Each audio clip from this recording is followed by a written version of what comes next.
அதுக்குள்ளே வந்துடும். அதை கூப்பிடும் போதே குலதெய்வம் அந்த லட்சுமி உடனே முடிச்சு 2000 ரூபா முதல் முறையாக அதே ஒரு பெரிய துட்டு கெத்தோ கொடுத்தாங்க.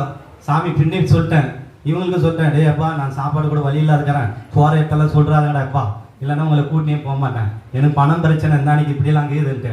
அது முடிஞ்சு அதுக்கு அடுத்து என்ன பண்ணேன், ஒரு பில்லி சுனி குழு கட்டணும், 4 மணி இப்போதைக்கு நம்ம வீட்டில்னு சொல்லிட்டேன்.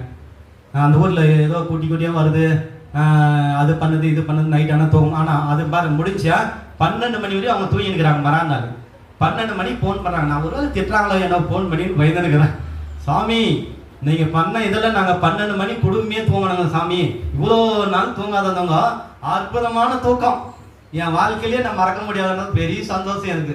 ஆஹா வேலை ஆயிடுச்சுனா நமக்குன்ட்டு உடனே அதை முடிச்சுட்டு அப்படி ஒரு இதில் 4 குடும்பம் கட்டணும்னு நாங்கள் 4 குடும்பம் மாதிரி இந்த மண் சீட்டி வாங்கிட்டு வந்து இதில் என்ன போடுறது யோசனை பண்ணேன்.